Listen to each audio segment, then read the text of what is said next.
para que ustedes puedan revisar quienes no pueden estar presentes también. Y dejo el dato, esta semana corta, así que mañana volvemos a tener nuestro último taller de la semana a las 19 horas y en un ratito más les voy a estar compartiendo el nombre, lo va a dictar nuestra orientadora estudiantil de sede Concepción, la Carita Hernández, así que para que se queden atentos les voy a compartir un ratito más la información. De todas maneras, quédense revisando los Instagram de la JAE, de Asuntos Estudiantiles, ahí todos los días publicamos todas las informaciones.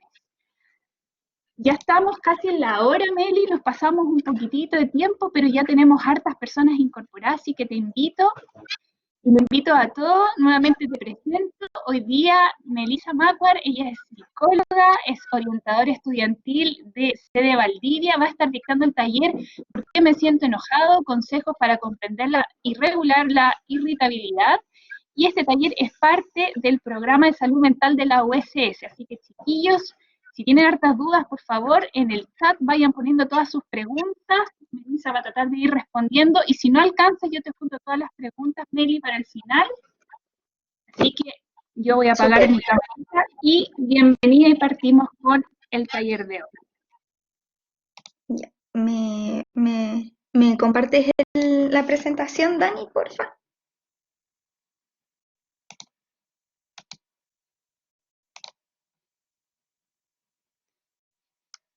Ya, perfecto.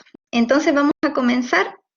Muchas gracias a todos los que se han ido conectando, a los que están ya desde hace unos minutitos que hemos podido estar conversando un ratito. Bueno, como dijo Daniela ya, mi nombre es Melissa Marquardt, soy psicóloga de profesión y trabajo como orientadora estudiantil en la sede Valdivia.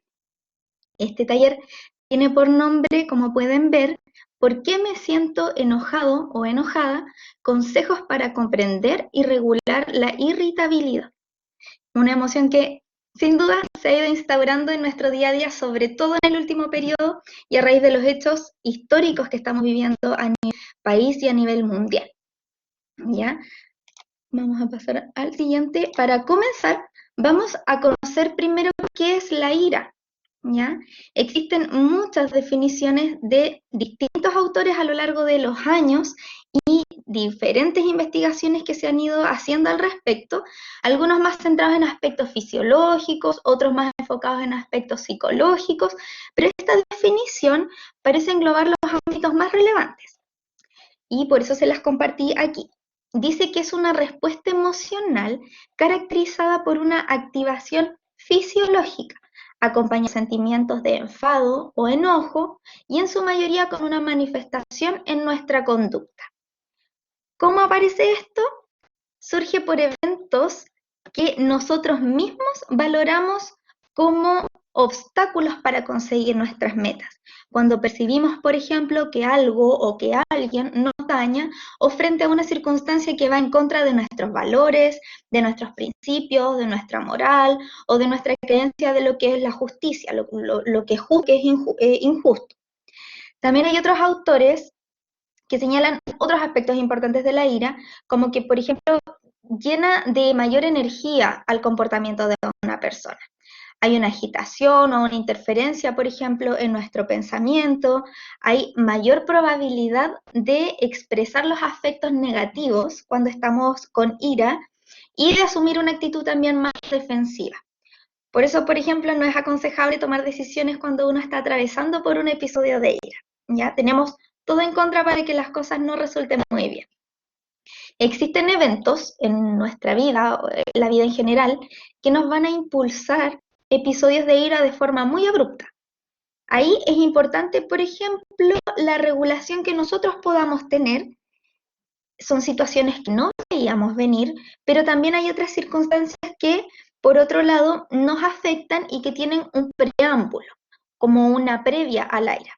Y la forma más fácil de identificarlo es cuando nos sentimos irritables.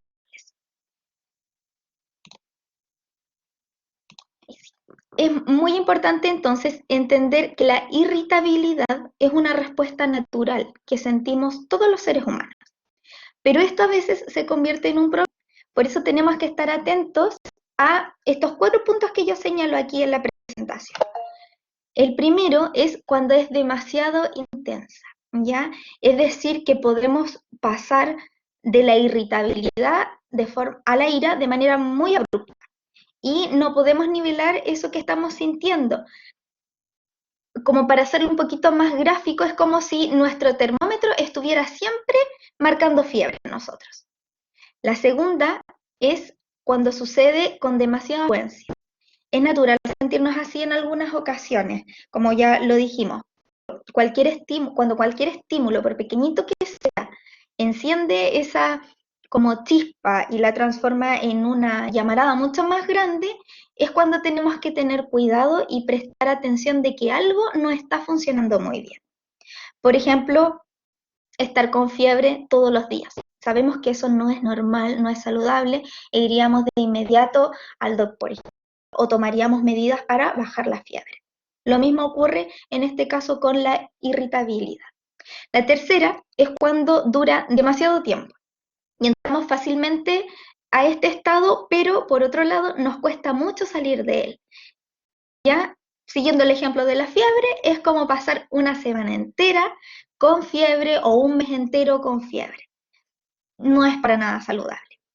Y la cuarta es cuando nos afecta en nuestras relaciones con las personas que nos rodean, principalmente con nuestros familiares o con nuestros amigos, además de los círculos en los cuales nos desenvolvemos con naturalidad, por ejemplo, en el ámbito académico o en el ámbito laboral, o en, por ejemplo, en nuestro ejercicio, si somos madres o padres, o si tenemos una pareja, ya cuando afecta en general las relaciones que tenemos con las otras personas. Cuando la suma de todos estos factores está presente en nuestras vidas, es cuando hay que tener especial cuidado, ya que eso nos hace más propensos a tener reacciones agresivas o violentas. Y este es el punto máximo de ira y es a lo cual no queremos llegar nunca, ¿ya? ¿Cuál es el mecanismo por el cual actúa todo esto de lo que hemos estado hablando? Primero, un acontecimiento externo que se escapa de nuestro control completamente o que muchas veces nos es impuesto. Entonces, tenemos, por ejemplo, a nuestro vecino que se compra un perrito que es muy ruidoso y no nos deja descansar tranquilos, hace mucho ruido en la noche, no podemos dormir bien. Entonces, nuestro pensamiento tiende a ser atribuible primero a nosotros mismos, a cómo nos afecta. Y podemos pensar, por ejemplo, que injusto, yo nunca he hecho algo para molestar a mis vecinos, me están dando el respeto, siempre hacia mí. Y de ahí se desprende una emoción como por ejemplo rabia, ira, decepción, perdón, frustración quizás con nuestro vecino. Y aquí es importante hacer mención que cuando es demasiado intensa la emoción, se puede llegar a producir una serie de síntomas en nosotros, como por ejemplo dolores de cabeza, dolores musculares, alteraciones en nuestro sueño, nuestra alimentación, entre otros. Todo esto lleva consigo una respuesta o una conducta que pueden ser miles de formas de reaccionar, ¿ya? Puede ser ignorar el problema, ir a enfrentar al vecino, tener un ataque de llanto, paralizarnos y evitar lo que está pasando, evadir como si no existiera el problema pese a que nos está afectando, comprarse un perro que haga el doble de ruido, por ejemplo, poner música fuerte la noche, no sé. Ya hay distintas maneras de reaccionar frente a la emoción que nos produce el pensamiento que tenemos, ¿ya? Obviamente eso varía dependiendo de las particularidades que tenemos cada uno y de las características que finalmente nosotros nos conforman, ¿ya? Todos podemos reaccionar de maneras distintas. Entonces, es importante considerar que es natural que cuando los acontecimientos u otras personas nos hacen enfurecer, por ejemplo, automáticamente los tendamos a convertir a ellos en los causantes de todos nuestros malos sentimientos. Pero termina siendo finalmente un engaño a nosotros mismos porque en realidad lo que nos enfada no son las otras personas, sino la forma en que interpretamos las situaciones que pasan y lo que pensamos sobre ellas. Por lo tanto, somos nosotros mismos los que generamos toda la rabia que experimentamos. Esto explica, por ejemplo, el hecho de que una misma situación produce en algunas personas mucho malestar, pero en otras personas les pueden ignorar esa situación o les puede ser indiferente. O que un mismo acontecimiento a veces a nosotros nos irrite demasiado, pero otras veces no. Varía dependiendo de la interpretación que nosotros le damos a lo que está sucediendo. Entonces, la irritación vendría siendo la consecuencia de sutiles errores en nuestro pensamiento o también llamadas distorsiones cognitivas. Estos errores los repetimos miles de veces y es difícil cambiarlos simplemente, si tenemos que hacer como un ejercicio, un trabajo extra para poder cambiarlos. El ejercicio que estamos haciendo ahora, por ejemplo, de hablar de esto, ya es un paso muy favorable porque mediante la comprensión de un tema es más sencillo generar cambios al estar consciente de los mismos. Entonces, aprender a reemplazar estos pensamientos distorsionados o estos errores de pensamiento por otros que sean más realistas, más funcionales y vayan mejor con nuestra vida, nos va a impulsar de cualquier manera a sentirnos menos irritables y con mayor autocontrol igual. Aquí, por ejemplo, en esta presentación yo les voy a presentar 5 distorsiones que son las más frecuentes y utilizadas cuando estamos irritados y en otras ocasiones también en nuestra vida. Así que ahí ustedes me pueden ir comentando si es que efectivamente algunas suenan, otras no. La primera de ellas es el catastrofismo y la magnificación de lo negativo. ¿Qué quiere decir esto? Cuando se produce esta distorsión es cuando percibimos todos los acontecimientos de forma extrema y muy negativa. Por ejemplo, se piensa en las cosas como espantosas, terribles, como algo muy insoportable. Una de las típicas frases que nosotros podemos ocupar o que las personas, que yo me incluyo inmediatamente, que las personas que tienden a tener esta distorsión cognitiva es, por ejemplo, la típica frase, esto es lo peor que me ha pasado en toda la vida. Y yo creo que más de alguno alguna vez ha dicho algo similar, ¿ya? Esos son porque efectivamente tendemos a ser una persona que generalmente es un poquito catastrófica en sus pensamientos. Podemos pensar algo similar, pero manifestarlo de una manera más realista, como por ejemplo, esto es un contratiempo, es muy molesto, es desagradable, no estamos hablando lo que pensamos y lo que sentimos, pero sí lo estamos viendo de una mirada menos catastrófica y no acrecentando mucho más lo que está pasando.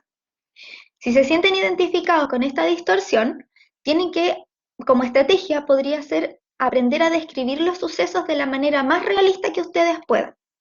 Puede ser útil, por ejemplo, pensar en acontecimientos que sí serían algo que marque sus vidas, que sí serían realmente catastróficos. Casos mucho más extremos, por ejemplo, que algún familiar o ustedes mismos padezcan alguna enfermedad. ¿Ya? Eso sí, efectivamente sería un hito que para nosotros sería una de las cosas que puede ser lo peor que me ha pasado en la vida. ¿Ya? Pero guardar ese tipo de comentarios solamente para los momentos en que sea necesario señalarlos. ¿Ya?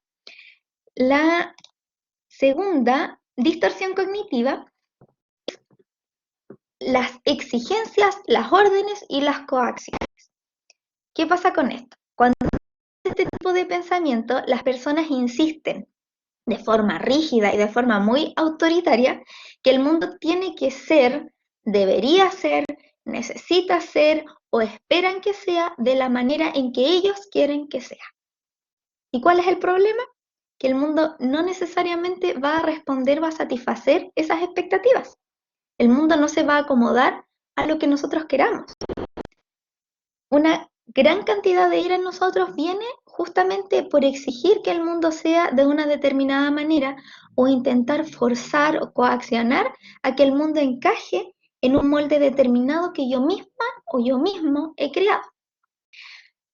Para las personas que, por ejemplo, se identifican con esta distorsión, puede ser útil que piensen en las cosas que sí tienen y en las cosas que realmente necesitan en cada momento.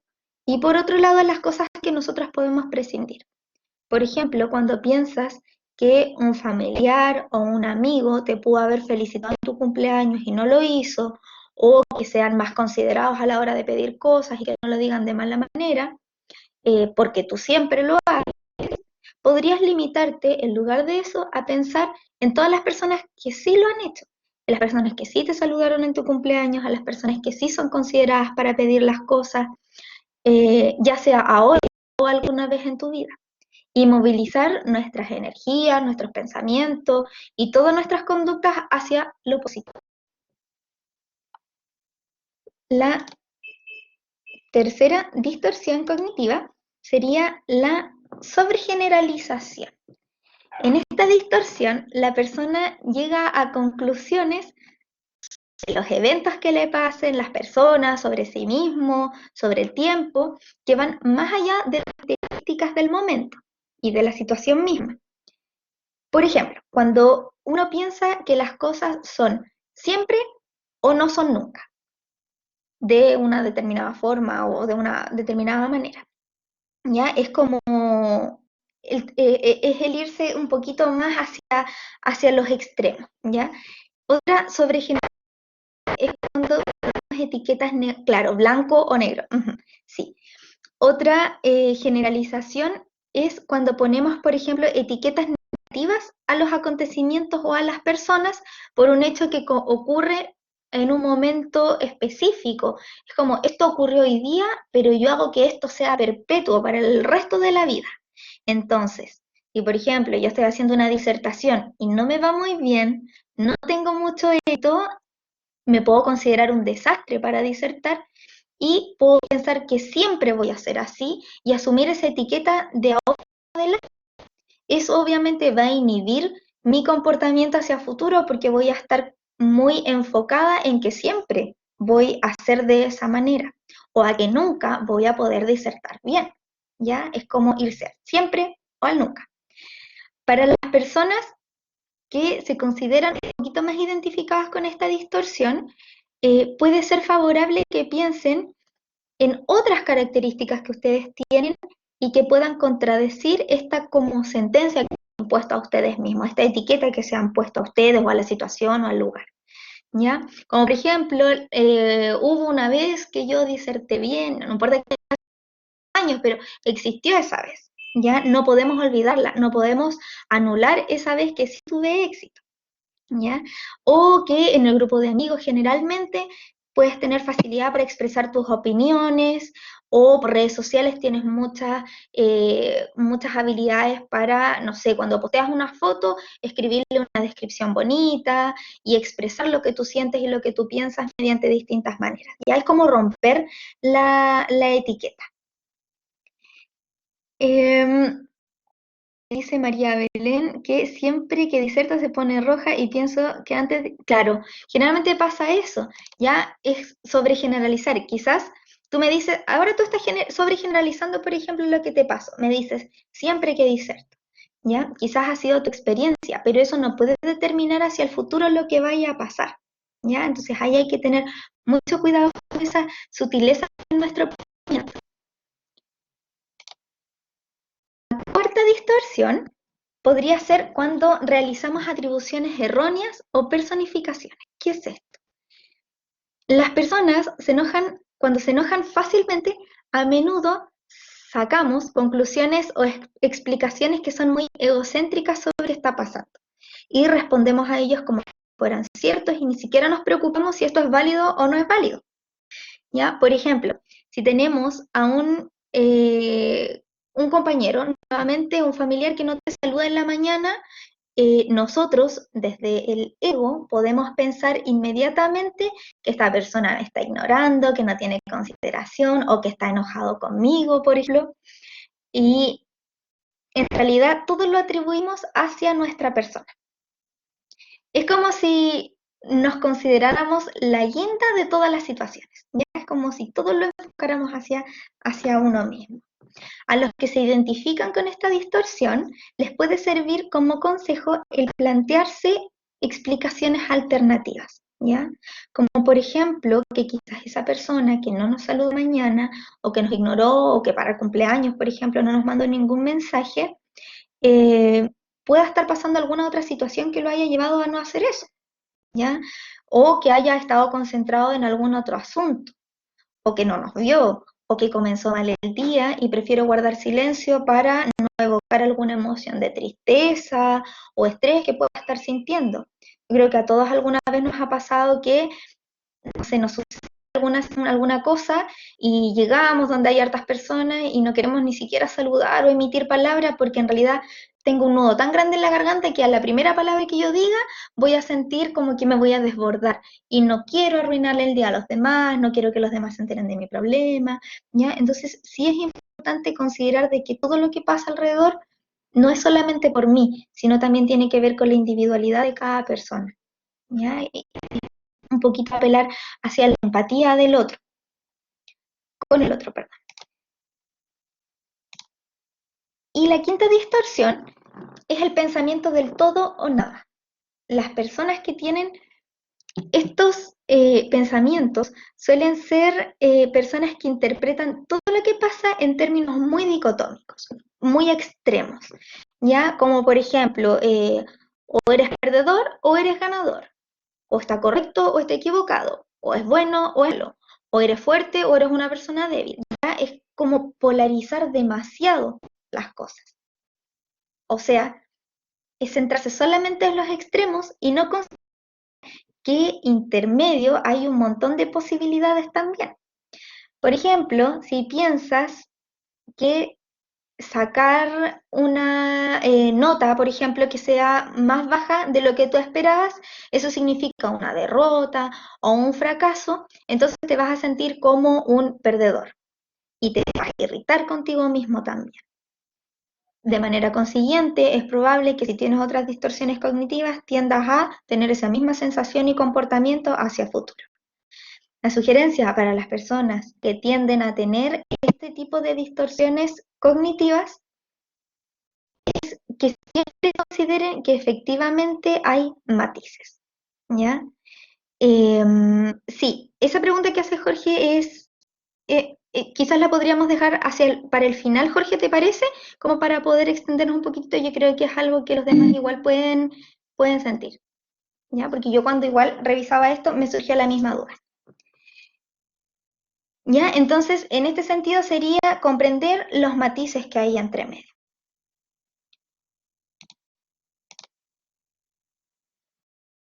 ¿Cómo regulo mi irritabilidad? ¿Ya? Ahora vienen aspectos que es muy relevante para saber que tiene que ver justamente con qué hago cuando ya me siento así, cuando ya estoy así. ¿Ya? Y yo puse 3 ámbitos importantes para considerar. En primer lugar están los pensamientos, los síntomas físicos y los comportamientos. Vamos a ver, ahí sí, los pensamientos. Si tú te das cuenta que efectivamente tiendes a tener una o más distorsiones cognitivas como las que mencionamos recién, puedes intentes pensar, hacer el mayor esfuerzo por pensar de manera un poco más equilibrada.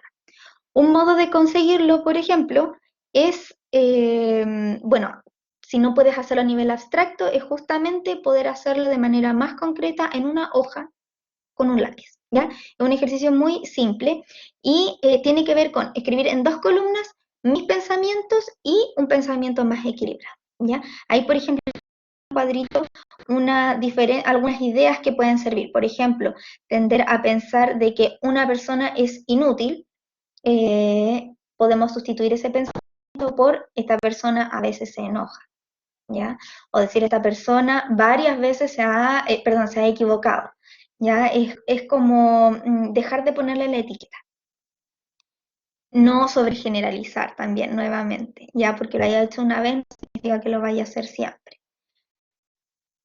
O me va a volver loco esta situación me hace enfadar o me hace sentirme muy agobiado y muy estresado y desequilibrado, por ejemplo, ¿ya?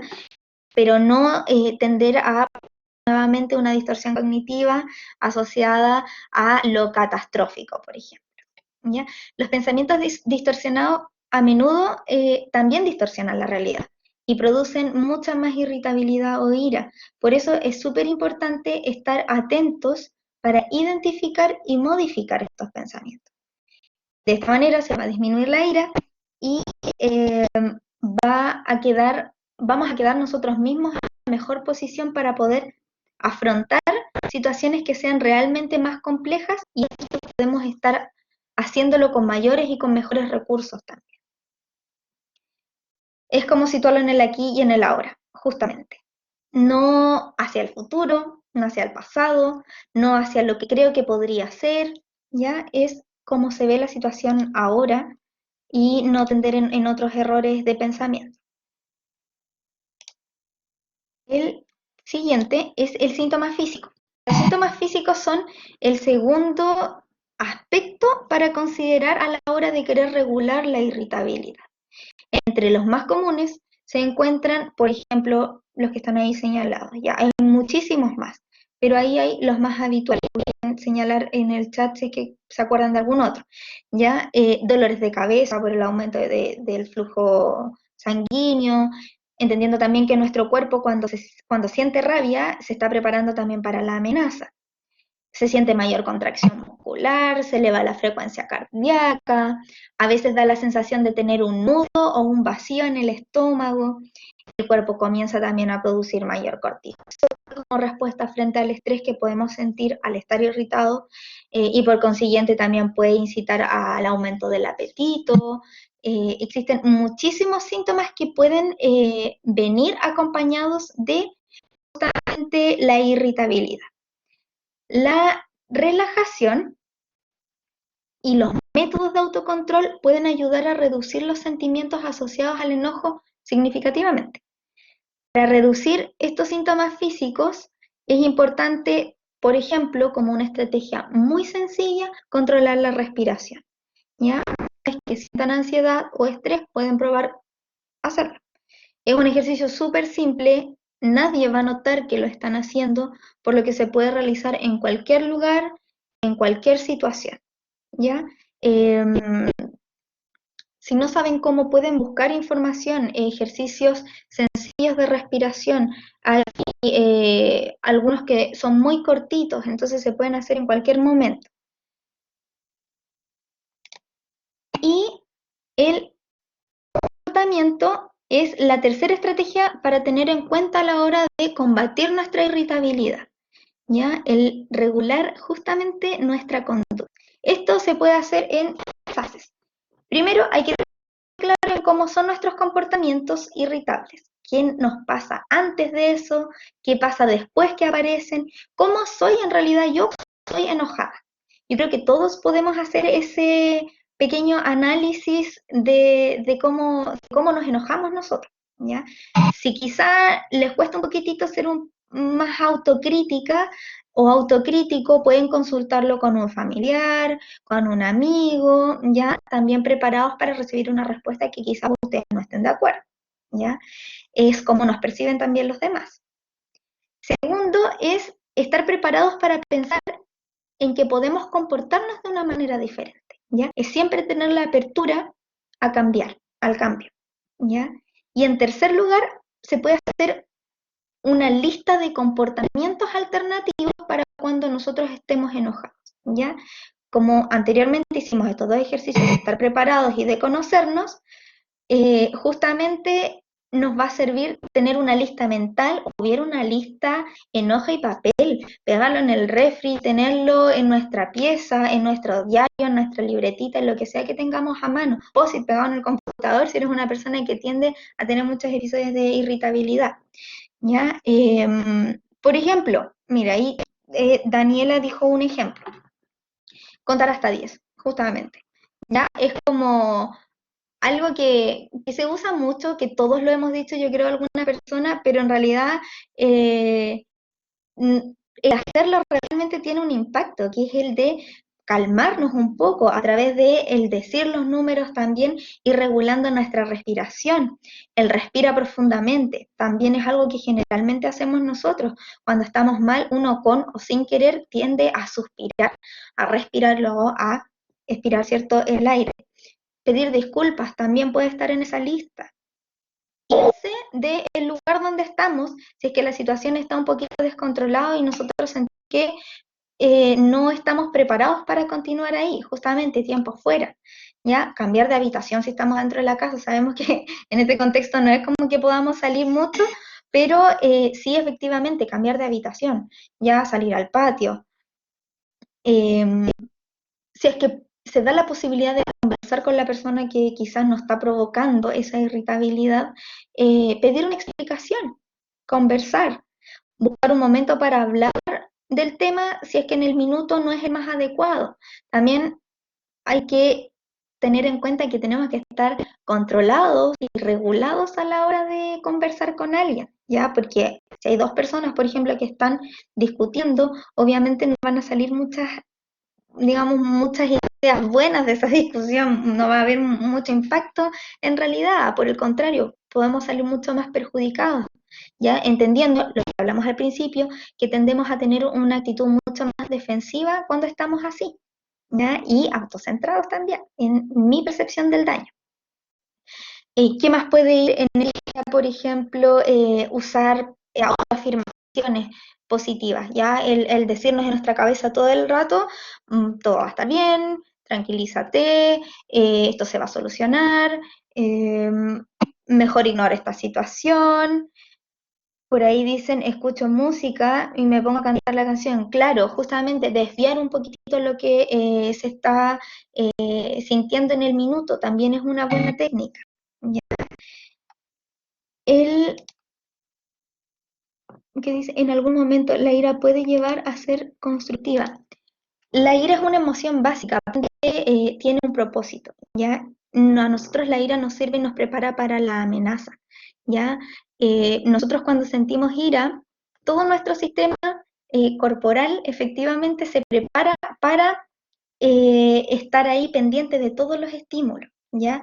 Nuestro torrente sanguíneo se pone a full a trabajar, empezamos a las glándulas suprales empiezan a trabajar, ya ocurre una activación tremenda en nuestro organismo, pero lo importante es justamente el estar, el tener cuidado en esas sutilezas, en que la irritabilidad como respuesta natural se puede transformar en episodio de ira o una explosión de ira, por ejemplo, que puede terminar en dañarnos a nosotros mismos o en dañar a las personas de nuestro entorno o quienes se encuentren a nuestro alrededor. ¿Ya? Es una sutileza es muy finito el hilo. Por eso es importante conversar de estos temas, hablar, conocernos a nosotros mismos, saber cómo somos en distintas situaciones y de esa manera plantearme distintas opciones para actuar si es que yo pienso que mi actuar hasta ahora no ha sido el adecuado o si es que creo que necesito justamente ayuda al respecto. ¿Ya? El alba emoji, sí, justamente. Y, ay, no cambia, ahí sí.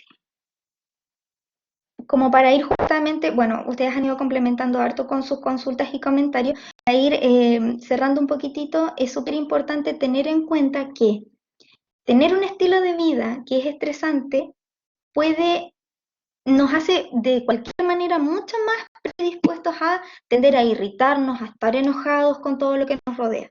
Por eso tenemos que asegurarnos dentro de lo posible de tener el tiempo también de hacer cosas que para nosotros son placenteras, cosas que nos gustan. Además, obviamente, del ejercicio físico, la dieta equilibrada, el dormir el suficiente, ya son pequeñas cositas, pero si uno las va sumando, efectivamente impactan en nuestro estado de ánimo y pueden generar o no un estado de bienestar en nosotros, ¿ya? La suma de esos pequeños detalles van a hacer la diferencia. Y en segundo lugar, recordar siempre la importancia en mejorar nuestras habilidades para comunicar lo que yo creo y también para escuchar al otro. Es importante saber escuchar a la otra persona, no precipitarnos ni sacar conclusiones antes de tiempo.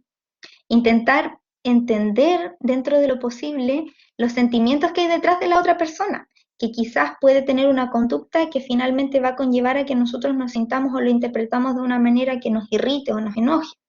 ¿Ya? Ponerse un poquitito en el lugar de la otra persona y del mismo modo esperar que la otra persona se ponga en el lugar de nosotros. Obviamente uno siempre espera eso. E igualmente intentar expresar y hablar sobre cuáles son los sentimientos que ustedes tienen en realidad al respecto. Muchas veces nosotros tendemos a guardar la ira por miedo a molestar al otro o por miedo a que el otro se vaya a sentir mal, ¿ya? Y este guardar la ira no siempre es beneficioso, ¿ya? Sino que lo adecuado es justamente decirlo, pero de una manera que sea beneficiosa tanto para ti como para el otro. Cuando nosotros estamos muy enojados y no queremos decirlos, eso no significa que no se lo estemos diciendo al otro, porque el otro también lo percibe, porque sabemos que no somos solamente palabras, sino también nuestro lenguaje corporal habla mucho más que nuestras palabras cuando no queremos decir nada, ¿ya? Nuestra postura, nuestro tono de voz, si es que, no sé, no queremos hablar del tema, pero nos preguntan otra cosa y nosotros respondemos de manera con una voz muy hosca, por ejemplo. Eso inmediatamente le da el mensaje a la otra persona de que tú estás irritado, tú estás enojado por algo y no lo quieres hablar. A su vez puede provocar mucha más irritación en la otra persona, porque se da cuenta de que hay algo ahí que tú no quieres sacar, ¿ya? Eh, y por supuesto también nuestra cara, nuestra cara lo dice todo. No sé si aquí hay algunas personas que se sienten identificados con eso, cuando hay muchos que dicen como, yo no digo nada, pero mi cara lo dice todo, ¿ya? Y obviamente, o sea, hay algunas personas que son mucho más expresivas que otras, facialmente hablando, y no lo pueden ocultar, ¿ya? Y pueden estar sonriendo por la vida y haciendo como si nada pasara, pero ahí tiene el ceño fruncido, ¿ya? Hay gestos que son específicos de cada emoción, ¿ya? Como por ejemplo el ceño fruncido cuando estamos enojados, ¿ya? Se nota a kilómetros, algunos dicen por ahí. Sí, efectivamente, ¿ya? Ponemos la cara un poquitito más tensa. Nuestra respiración también es de una manera determinada cuando sentimos rabia y cuando sentimos pena o cuando estamos alegres, ¿ya? Hay ejercicios justamente para poder regular y controlar un poquitito nuestras emociones, aprender cómo calmarlas, cómo acrecentarlas un poquitito, justamente como señaló alguien ahí arriba, el del Alba Emotion, y eso también a nosotros es un ejercicio finalmente para nosotros, ¿ya? El recordar que nuestra respiración es súper importante, ¿ya? Puedes estar calladito, pero si tu respiración está súper súper intensa, súper frecuente, no te detienes, te pones cada vez más rojo también, tu cuerpo se tensa, eso también dice información al respecto de cómo te sientes, ¿ya? Entonces puede que estemos calladitos, pero nuestro cuerpo se encarga de decir todo lo que nuestras palabras no dicen, ¿ya? Así que igual es importante considerar eso, las habilidades de comunicación son fundamentales. Y finalmente, tener en cuenta que hay situaciones que van a ser de muy difícil manejo para nosotros, ¿ya? Y que solitos, por muchas ganas que tengamos de querer enfrentarlas, no vamos a poder. Y tenemos que pedir ayuda cuando nosotros queramos hacer eso. Leí que alguien señaló, por ejemplo, las explosiones de ira, ¿ya? Eso claramente no es una señal de una salud mental muy adecuada, ¿ya? Es efectivamente algo que hay que trabajar. Y no podemos hacerlo solo a veces y por eso podemos pedir ayuda a los estudiantes que están aquí conectados, que me imagino que es la mayoría, a recordar que cuentan con los orientadores, ¿ya? Por ejemplo, si están pasando una situación que para ustedes es difícil, pero no necesariamente es de ustedes, ya puede ser que quizás conviven con un miembro en su hogar que tiende mucho a tener estos episodios de ira, o con un niño pequeño que generalmente manifiesta todo lo que siente mediante la ira. Entonces uno ahí dice, pucha, no me está pasando a mí, pero me está afectando, porque yo convivo con estas personas.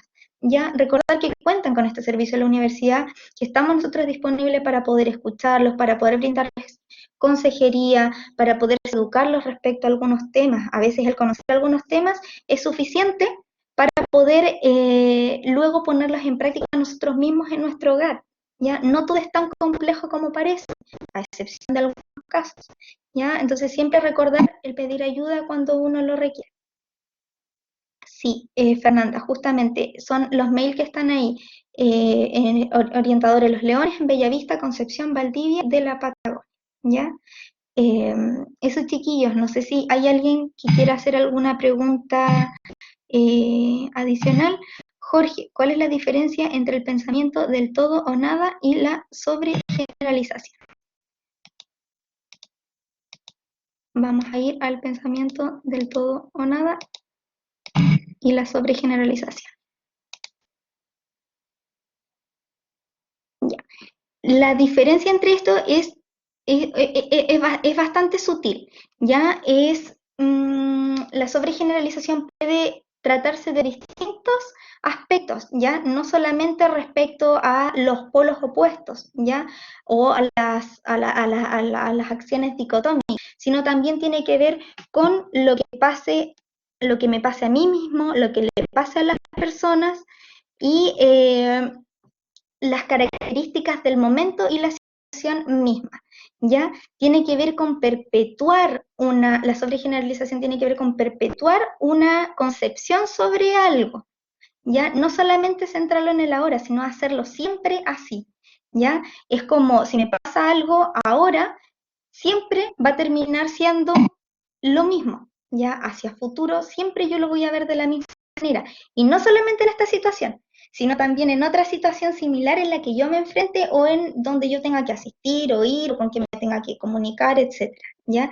Esto se puede extrapolar hacia distintos puntos de vista, no solamente hacia lo mismo, ¿ya? Y ahí sale el ejemplo de siempre o nunca, que es un tipo de sobregeneralización, ¿ya? Pero hay que recordar que también hay sobregeneralizaciones, que son las que más tenemos, que están marcadas en las etiquetas que nosotros ponemos, ¿ya? No sé si se comprende un poquitito más el tema, son diferencias muy, muy sutiles. Karin Mabel dice, ¿existe relación entre el ataque de ira y el ataque de ansiedad debido a la similitud de los síntomas? Efectivamente, hay síntomas muy similares. ¿Cómo se identifica cuál es cuál?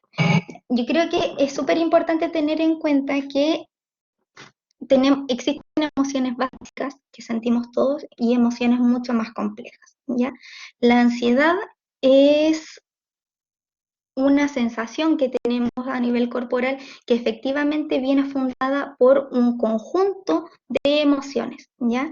Que para algunas personas puede ser ira, efectivamente, para algunas personas puede ser tristeza, para algunas personas puede ser quizá miedo, ¿ya?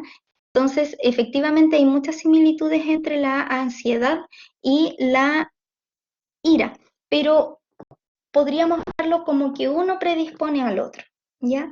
Cuando efectivamente tú estás con ataques de ira, como señalas, de manera frecuente, con mayor intensidad, por ejemplo, que es muchas veces en la semana o durante el día, tú estás instruyendo a tu cerebro y a tu cuerpo a que está frente a una situación que le genera una amenaza, ¿ya? De esta manera todo nuestro cuerpo funciona en función a eso, ¿ya?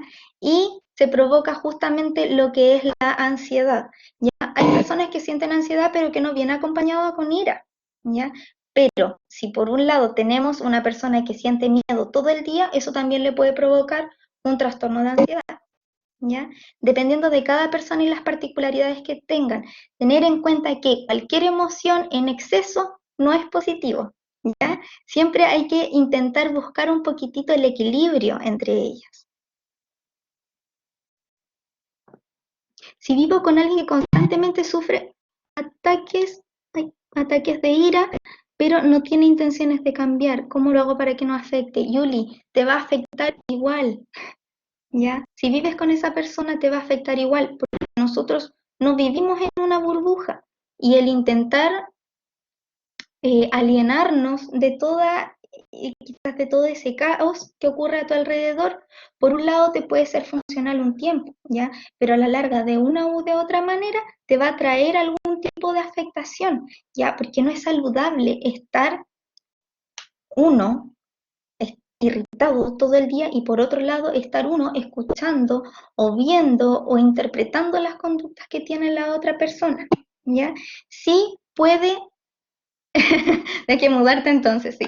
No, mira, pero sí puede ser muy bueno el tema de que interpretes que esa ira no es necesariamente contigo, ¿ya? Sino que tiene que ver por otras situaciones que está pasando en las personas, ¿ya? Puede ser algo en su trabajo, puede ser en su estudio, puede ser en, no sé, algo a nivel personal, con su pareja, ¿ya? No apropiarte como ni sentirte responsable de la ira que siente la otra persona. Cada uno es responsable, como dijimos en el taller, de cada emoción que experimentamos, ¿ya?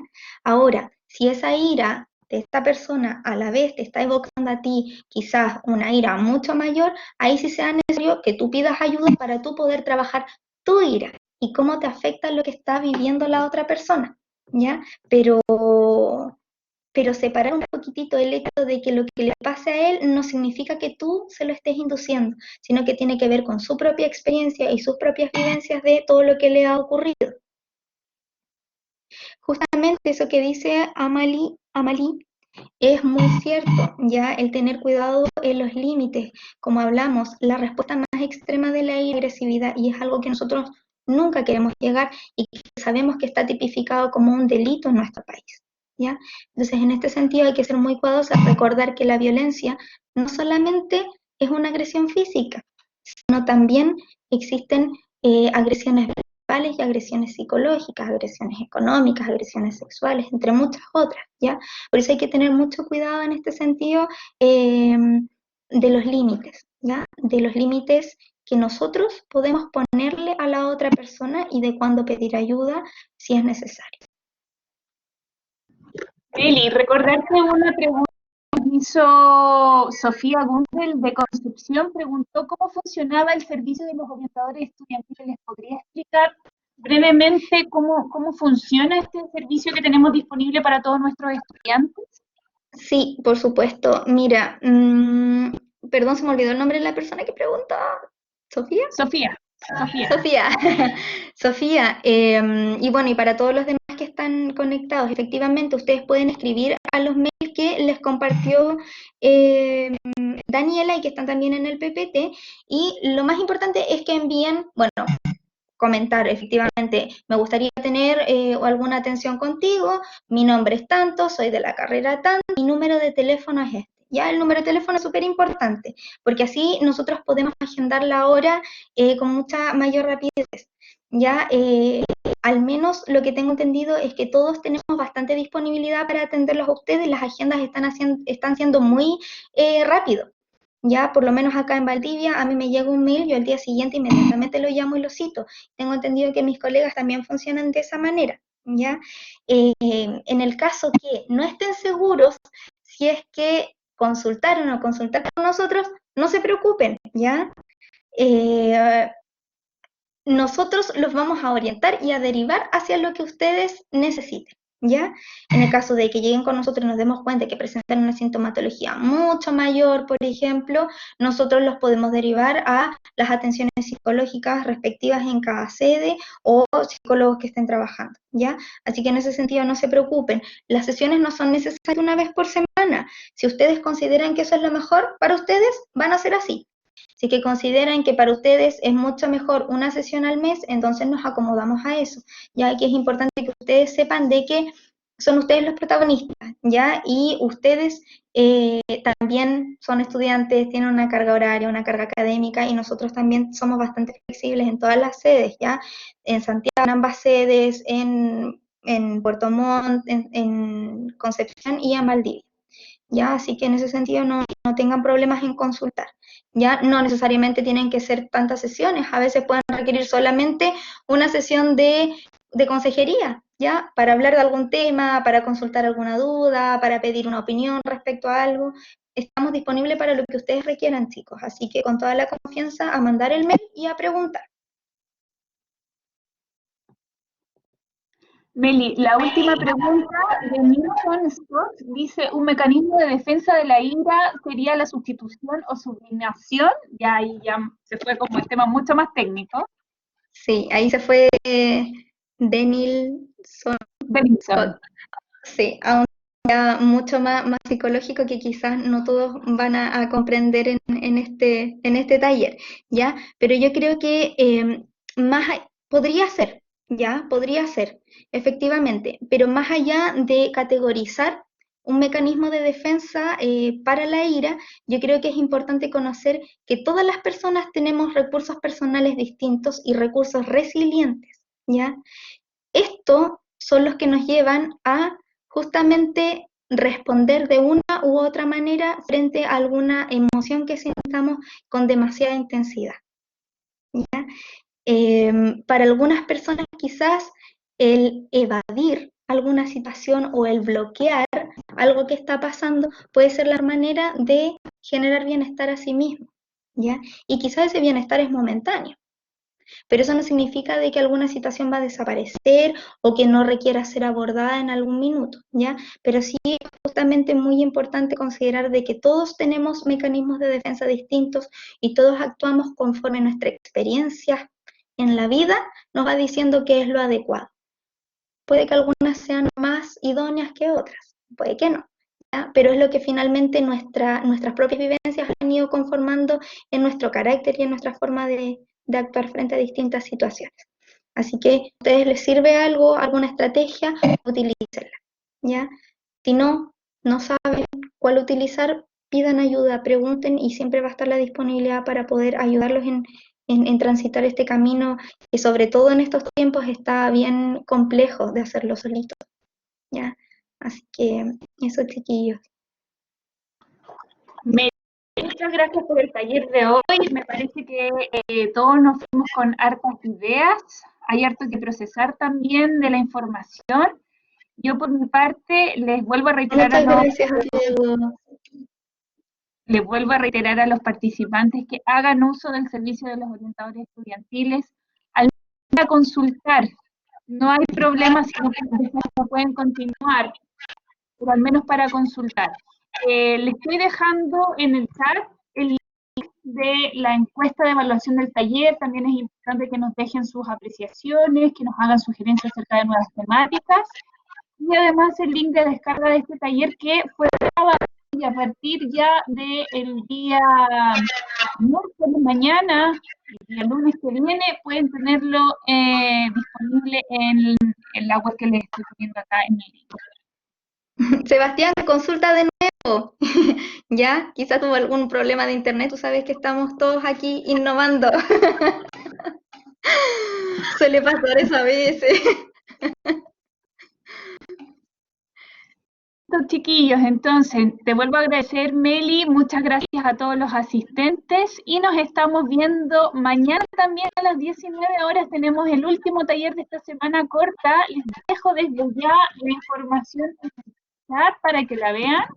Además lo puede consultar en los Instagram de Asuntos Estudiantiles. Vamos a estar con el taller de orientación mañana a las 19 horas, rutina versus hábitos. ¿Qué hacer para orientar mis pasos hacia mi meta personal?